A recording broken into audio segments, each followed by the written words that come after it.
Okay, welcome online, ladies and gentlemen. Michael Firth here, doing some success profile interviews in this series today. And it is my pleasure today to interview somebody who has had a profound impact on my life in the industry. For those that don't know, I've been in the industry for over 30 years, home-based business industry, and I've had some fantastic mentors along the way. I've got to tell you that I've known Alex Monterossa now for about 16 years. He's been an amazing mentor to me. He's pushed me when I needed it, which is a good mentor. He's also been there as a great resource. And when I needed guidance, he's also been a great friend as well.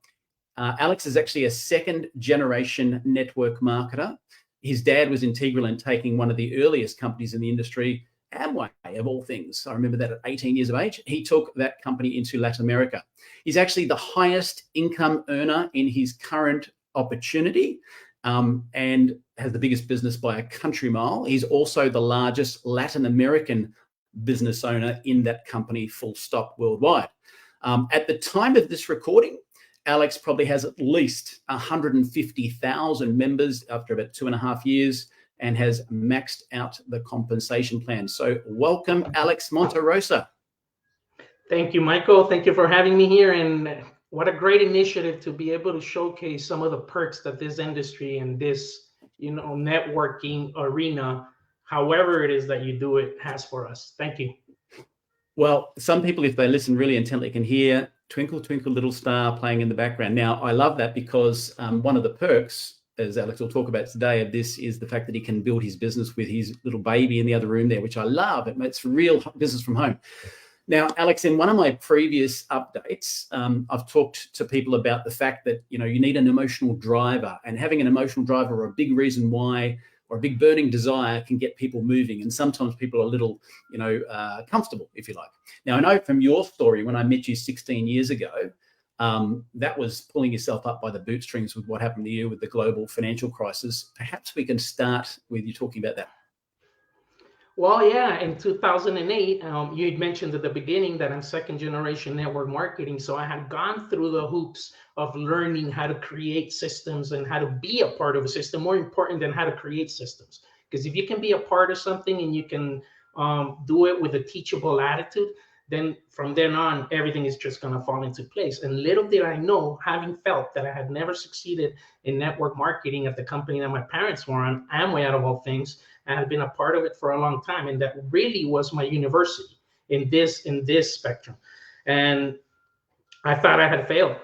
Beknownst to me, when the global financial crisis hit, 8 years previous to that, I had put a company together with somebody, with a partner that knew everything about mortgages. I knew nothing about mortgages, but I knew how to create systems, and it showed.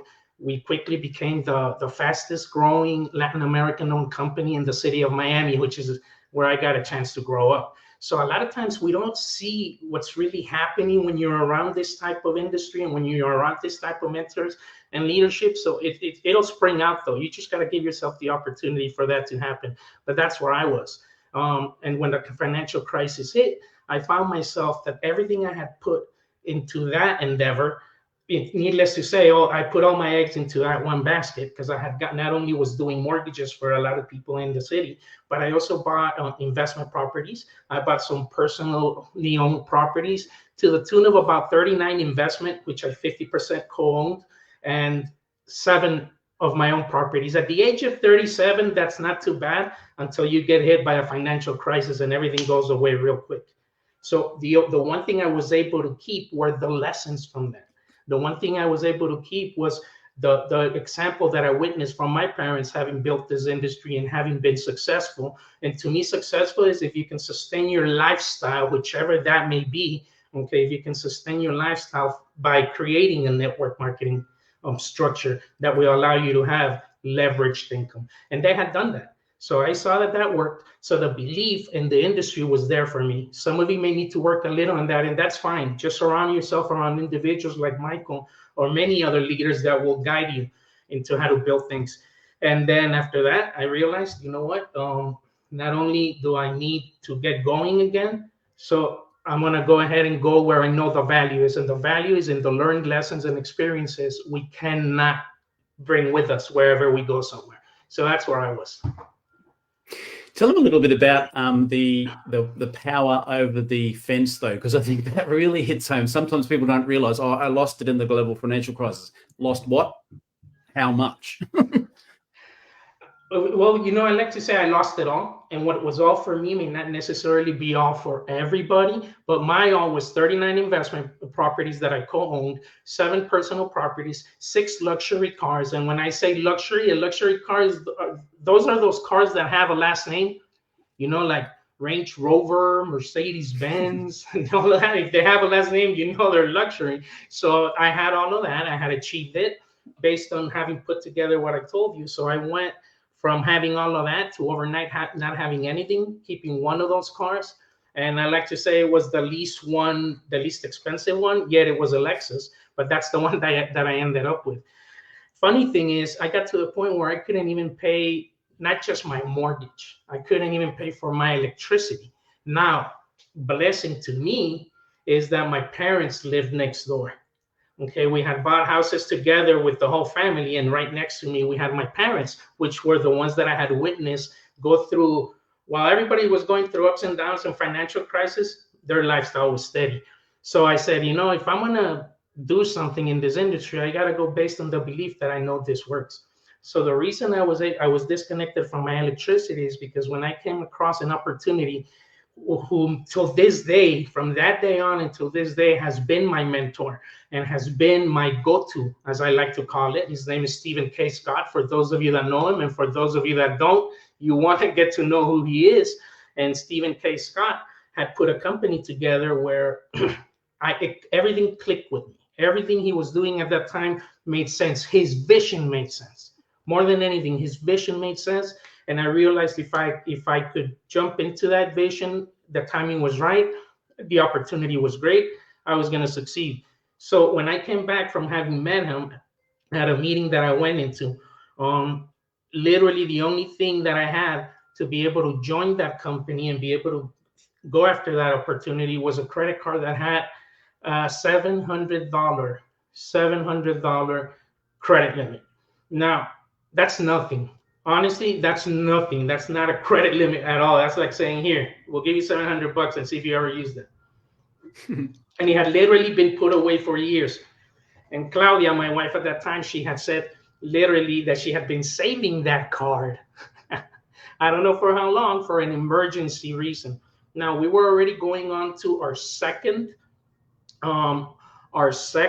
month of not paying electricity. Not only had I stopped paying all the mortgages I went belly up on from my investments, I went belly up on the mortgage on my house. And that's what happens when you put all your eggs in one basket. And I forgot about a very wise advice that my father told me once, which is you dig the well before you get thirsty. And I didn't do that. Okay, and that was lesson number 1 taught for me. So having done that, I went ahead and said, okay, I need to make a choice. Do I pay my electricity bill for the past few months, which is already due, the one coming up, and run the risk of getting my electricity disconnected, or do I join this opportunity? Needless to say, I'm here today, so I joined the opportunity, and with the opportunity came many blessings. Funny thing is, 2 weeks later, my light got disconnected, and now that's in Miami. I live now between Miami and El Salvador, and the funny thing is, not only did it get disconnected, it was in the hottest month of all year, mid-August. That is the torture of summer in Miami. So what did I do? I went and I grabbed extension cord that I had. I put every single extension cord I could find in my house, and I ran a line through the fence, over the fence to my dad's house, which was next door. And I used his backyard plug to be able to plug in, just so that I could plug in my refrigerator, which I was probably wasting more electricity from my dad than the stuff that I had inside. All right. But that's something I needed to keep on. And to be able to have a fan going, at least at night, so that I could sleep at night, because there was no AC, there was nothing, no electricity. And that's really what I had to do. And that went on for about, I want to say, close to 10 days before I finally engaged in this opportunity. And the opportunity gave me back from having listened to my mentor at that time, it gave me back not only the total amount of what I invested, but it gave me back enough to be able to connect my electricity on. But that's just by virtue of me doing what I had to do. And I can definitely tell you that if that had never happened, I would have still gone through a hotter summer than I went through, because my financial situation would have still been the same, which is down in the dumps. Interesting, isn't it? You know, when someone's got something, some people are motivated towards things, some people are motivated away from things, but going flat broke is a really good motivator. Now, you built to the top of the compensation plan with that particular company, and it's such an inspiring story to bounce back from zero to hero, so to speak. Now, that fired me up 16 years ago and had a big impact on my success as well. So I'm forever grateful. And for those that don't know, I came from the mortgage industry too. That's how Alex and I met. We became kindred spirits because, you know, I had a few thousand mortgage brokers I'm looking after. He had 700 mortgage brokers before he lost everything. So having said that, I know your story goes deeper than that, because many years later, you got screwed over by some unscrupulous people in the corporate team and had to start all over again. Now, talk about resilience. How hard was it starting from scratch a second time? You know what? I think it's harder than the first time. And a lot of you are here thinking if you're going to get yourself going the first time or not, because you really haven't done anything with the opportunities that have come your way. And the reason why I say it was probably hardest is because you become your worst enemy by criticizing yourselves and your decisions, by criticizing your lack of judgment for certain individuals that at the end, they're not who they say they are. And what happens is that we put all our trust in those individuals. And in that process, we forget about the trusted belief that we have in ourselves. So I had to kind of go and regroup, recuperate myself. I went through obviously some hardships, not just with that company, but I realized that that company had become for me what everybody wants in life. See, everybody wants wisdom, but most of us want wisdom without the events that take us to be wise. If you keep recycling your same events and your same ideas day after day after day, where's the wisdom in that, right? And the only way we're going to get that if we fall into the point where we find ourselves in chaos, whether we create it or somebody else does. But it's in that chaos where you have the opportunity to regroup, really dig in and realize what you're after, what you want, what you don't want. Okay. And now to be able to redesign your whole life around that. So I can say that process, since I had never been through that at that level, it was probably the hardest thing. But I would tell you one thing: do not be hard on yourself. Not even so hard. Don't be hard on yourself. The only way you're going to get to be a successful, experienced entrepreneur, business owner, network marketer, whatever you think you are, that you're called to, the only way is by going through those experiences, which in essence help you become an expert. It has been said that if we are active into any topic for 10,000 hours, active means not just learning, because then you become the eternal student and not do anything. But if you're putting the action and you actually go through the hoops, and the hoops is you start out as a rookie in anything you do, and we make rookie mistakes. When you stop making those rookie mistakes so frequently, then you become a pro at what you do. And pros are always going to make more than rookies. But then who do pros look up to? Those experienced experts, okay, which are the ones that the pros learn from. And then there's one more level above experts, and that's when you really become a superstar at what you do. The funny thing is, you can't be a superstar and ignite your superpowers, if you may, and we all have one, two, or a few, unless you find yourself that you're against the wall with something. That's when they pop up. They won't pop up before that. You don't need them before that.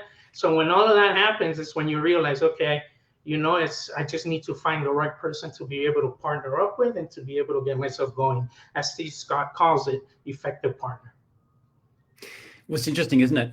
In hindsight, if you could have seen where you're at today, where your current business dwarfs the success you had in the previous one, it's kind of laughable, isn't it? And so maybe going through these things, what doesn't kill you makes you stronger and gives you more wisdom and so forth. Now, in this industry, sometimes I see people talking about Lamborghinis and Ferraris, and I'm not about that. I love the fact that I saw you supporting an orphanage in the previous company when you made it, and I love that it's more about making a difference in the world. But what are some of the lifestyle perks building a business has been able to give you? I guess the number one perk would literally be living your life in your own terms. that would be the number one perk. So what's a perk for me may not be a perk for somebody else, but I can tell you that if you have the opportunity in those moments precisely of chaos to be able to redesign your life and be able to redevelop the future vision for your life. Like for instance, it was yesterday we all went through a level game. That game got leveled out, okay, for everybody 3 years ago. Okay, when we went through COVID, everybody, there wasn't an industry that was not touched by that. Now, with that came a lot of changes. With that came a lot of opportunity. With that came a lot of things that we're all now doing, such as using platforms like this one to be able to communicate across the world and not have to travel. You're in Australia. I find myself today in El Salvador. I'm going to be in Miami next Friday.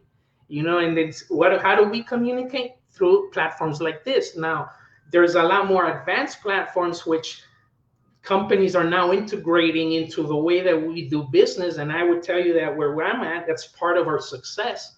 Okay, we're not just going with the old. The old is great because it sets the structure and the basics, which I've had a blessing to be a part around this industry. But the new is where most people don't know where to go. So you want to find those elements that are going to allow you to give you the security, not just in the industry, not just in yourself, but in whatever it is you're going to be doing and promoting. Yeah, beautiful. Now, how important, we'll talk about specifically the industry now, not just what you've overcome, but how important do you think it is to have one simple unified process within a company versus shooting from the hip and every leader making up their own process and simply selling due to having a great product or a great personality? Great question. I mean, one of the things that I've learned and I'm totally convinced of because I'm a product of that product is leveraged income. Okay, and leveraged income happens when you get one unified system under one unified vision and everybody just plays their part and everybody just does their thing. Like there's a lot of things you do where you're at that I couldn't do. I don't want to do, because for me, I would have to go through the learning curve and create some of the flaws that you've already gone through previously and have been ready for. And from what I hear, you weren't allowed to put those into motion. And here you come with those talents and all these different skills that you have with platforms, and you're able to expand your business 20-fold, 30-fold. I don't even know at this point what your business has expanded, but I know it's huge and international and all that. So I would say one of the elements would be just realize that everything ends up working for good, and everything in that level playing field allows us to start. And I once was told by a very wise friend of mine, he told me that people don't lack resources, people lack opportunities. And when you find a good opportunity and you can scale yourself alongside those individuals that are teaching you, then success is across, but you gotta be teachable. You got to allow yourself to be able to find the individuals that you're going to be able to leverage yourself with. But leverage does not mean, and please take a note of this, it doesn't mean take advantage of. Not at all. Leverage means you're going to do your part, I'm going to do my part. And that's what gets any opportunity going, not just network marketing.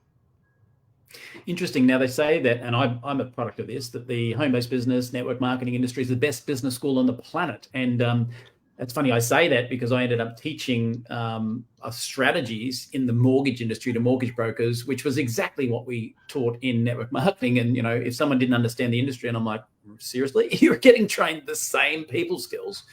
So one of those skills, and, we have a statement in our business, use a tool, don't be a tool. But at some point, somebody should step up eventually and maybe learn how to present. What difference do you think it makes to someone when they do step up and learn to become a presenter at some point? I think it all ties in with the previous question, which do I believe in a unified system? I do, provided that unified system is being taught by individuals that know what they're doing, not by just some individual that graduated from Harvard and got all the theory and has never done what they've done. Okay, and it could be any other university, all right? Let's not pick on Harvard, but it's just a matter of who is creating those systems and who is the one that's teaching you. Are they active mentors? If you remember when I told you about my story, I said that one of the things that changed for me day and night from the mortgage industry, night and day, really, literally from the mortgage industry, having lost everything to what's happened now, even with everything and all the experiences that I've gone through, It's the fact that I have an active mentor. Okay, so you're gonna need to cling on to someone like that. And at the end of the day, there's a lot of cliche phrases that they're cliche for a reason. Some of them are true, some of them work. So you need to surround yourself with the 5 individuals that you want to be, whom you want to be like in the area that they're at. Okay, so who are you being mentored by? A lot of you are where you're at just because you listen to your closest 5 individuals, and they're not necessarily the ones where you want to be. So it is important to surround yourself. Oh, but I don't have access to that. I don't have access to Steve Scott. Some people may say, I'll tell you what, I didn't have it either. But you look for it. That's part of being active. That's part of being diligent in what you do. You know, it's interesting while you're saying that, I was thinking, I had a bit of a giggle because we've all seen before, even in our industry, corporate teams that'll go read a book on how to build business and then start reciting theoretical training, which just hits like a lead balloon, splat every time, versus having a mentor for different parts of your life that have done it, like you said. Now, that's one of the reasons Alex became a great mentor to me, because he wasn't teaching. And I have had mentors in the past that say, this is what I did back in 1980 and I was so successful, you need to listen to me. Oh, I'm not doing anything right now. Doesn't have the same impact. Whereas Alex was still active during all of that phase, which was important. So with that in mind, as an active mentor, someone who's at the top of the conversation plan in your company right now, what would you say would be, say, the 3 most important tips you could give somebody who was new to this industry? You know, and these are subject to change maybe in 2 to 3 years, because in hindsight, life always makes sense when you connect the dots going back.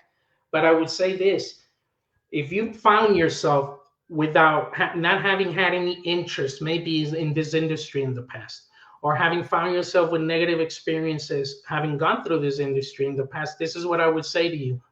Where's your belief at in you? Because that's where it's all going to start. Okay, if you come into a company believing that because of the growth the company's having, and I'm living this today as we speak, people jump into the company because of such massive explosive growth we're having, and they think that they're automatically going to just flourish because that growth is going on. But remember, that growth is being propelled by teams of people that learn how to work together. So you're going to become one of those team members. So as quick as possible, find an active mentor. Active, someone that's doing it, someone that's not just doing it, but they're willing to get in the trenches with you. I love being in the trenches. That's where the excitement is. What fun is it being all the way up from up top and not being where the excitement is? And that's what builds you. So that would be number 1, find an active mentor. Number 2, define how much you want to make from the opportunity you're joining. Do not be afraid to set a number, because you're always going to hit every goal you're always going to miss every goal that you don't set up for yourself. All right. So you need to be able to realize what you really want out of this. In my case, I designed my lifestyle, going back to that, around what I wanted, and realized that was going to take me X amount of dollars, and those X amount of dollars were going to be generated by getting to such a rank. And to be able to get to a rank or a level of volume being generated by my team, I had to pick my team. And I had to not prejudge anyone, but be selective with those individuals I wanted to work. So number 2, be selective with who you want to partner up with. Because as we've been taught, effective partnering, and Michael, you and I have seen the benefits of effective partnering in the last years. And we're seeing what would have happened, the benefits or the lack thereof, non-effective partnering with other individuals that we had the chance to do it in the past. And there's countless numbers of them. But the benefit is there. So active mentor, okay? Find the team you want to surround yourself with, and have, again, active patience. Give yourself the time to flourish. By active patience, I mean do what you need to do at the speed you can do it at. And if you can go faster, you will go faster. That's your own choice, okay? But just do what you need to do. Be active, and have the patience to allow the flowers to blossom. Okay, so those would be the 3. Yeah, wow. Now, in there you mentioned active mentor, and there's a concept in the industry called third-party validation. Some people, salespeople, often struggle in home-based business because they go out there and they sell their way to a rank, but they don't necessarily involve a team aspect to that. from my perspective, I've always used third-party validation when talking to people, introducing someone to someone else that's active, that's got, you know, great success already. How important do you think in processes third-party validation is? Oh, I think it's the most important thing. You know, you need to learn to get out of the way, because remember, in my case, the best of me had gotten me to be bankrupt and having lost everything. So I said, I need to get out of the way sometimes and just allow those individuals that I've teamed up with to be able to provide their energy and allow their energy to flow, such as we do in my company. You know, we have different weekly calls where the individuals that speak are the absolute best at what they do, starting from the founder. Okay, so from that moment on, understand you don't need to know it all. Okay, I've been blessed to be in a company that's very high tech at this point. Okay, and there's been maybe a quarter to 50 years, 25 to 50 years, where that technology has been gradually picking up, and now it's we're some of the front runners in that industry. There's no way that I can know everything about that, but I don't need to. Okay, we've got incredible explainers and doctors and a medical board and all that. I've allowed them to flow because I don't want to get caught up in the details of the stuff that's going to take me forever to learn and never get anything done. So I think it is very important just to know who you're partnering up with and allow everybody to shine with their talents. At the end of the day, you built this to create a passive income, and you can't be active all the time, being controlling all the time or micromanaging all the time and expect a passive income. Yeah, I love that. Now, I want to finish with this. We're just getting up to 28 minutes, which is perfect because I say to people it'll be about 30 minutes. I know that little twinkle, twinkle, little star noise in the background is playing for a reason. As we wrap up, any last thoughts? And also tell us a little bit about one of your driving forces, which is why that's playing. You know, and it goes back all the way to the beginning where we started this in 2008. One of my drivers, before 2008, in the year 2000 until 2008, one of my drivers was to have what I thought at that time was financial success. And what I thought at that time was financial success was to be able to have the 6 luxury cars, was to be able to have a $750,000 US dollar house. Okay, and to be able to have investments and to be able to have all that. And I thought that's what it was to be financially well, when I realized you could lose everything overnight. So where's the success in that? So then I regrouped. Then when I joined this industry again at that company where I met Steve Scott, I realized that it wasn't about having the things. It was about helping other people achieve their lifestyle that they've designed and helping them design around that, whilst you create yours. And mine became traveling around the world. I've been over 70 countries around the world so far, and I still have a few hundred to go, but no, maybe about 150. But there's still a lot, you know. I think I started to get more richness out of things like that. Don't get me wrong, I still had the luxury cars. Those came as an add-on. Okay, but it wasn't my driving force. My driving force was to be able to live a life of legacy and be able to understand what the difference between an inheritance and a legacy is. See, you mentioned the twinkle, twinkle, little star. My daughter's room is right there. And part of what drives me now is to be able to spend time and be a full-time dad for her and be able to take her to her school. I'm actually still funny. I'm still one of the fewest dads around. It's mostly moms taking kids to school. It's mostly nannies taking kids to school now. And the best time of my life now spent, it was with my daughter in the back of the car while I have a driver. I have a full-time driver that drives me around everywhere while I'm in the back seat with my daughter, and I'm just sharing time and spending time. Those are valuable moments that I can tell you, yeah, I've enjoyed the trips. I enjoy the cars. I enjoy living in the best neighborhoods around the world. Okay, I enjoy all that. But that's going to be an add-on to really designing the life that you can hold on to and that you can live forever. That's why you want to live a life you don't need a vacation from. Okay, and that we've heard that, but it becomes the truth. So what lifestyle would that be? Where would your kids go to school at? What are your vacations going to be like? And I'm not telling you either you have this or you have that, which is what most possibilities out there give you, either or. Over here, you can have everything you want. but you got to help enough people to do it. And if you don't know how to do it now, that's where we go full circle to what we've been talking about. Beautiful, beautiful. And you know what? I love this statement. You know, money is neutral. It pays hitmen, but it also builds churches. And I've seen Alex, and I've seen him support orphanages. I've seen him all that sort of stuff. And to hear Alex talking about the time he can spend with his daughter versus cars and, you know, houses and that sort of stuff just lights me up. So thank you so much for sharing today, Alex. I'm sure a lot of people will get a lot out of today's interview. Thank you for having me, Michael. Take care, everyone.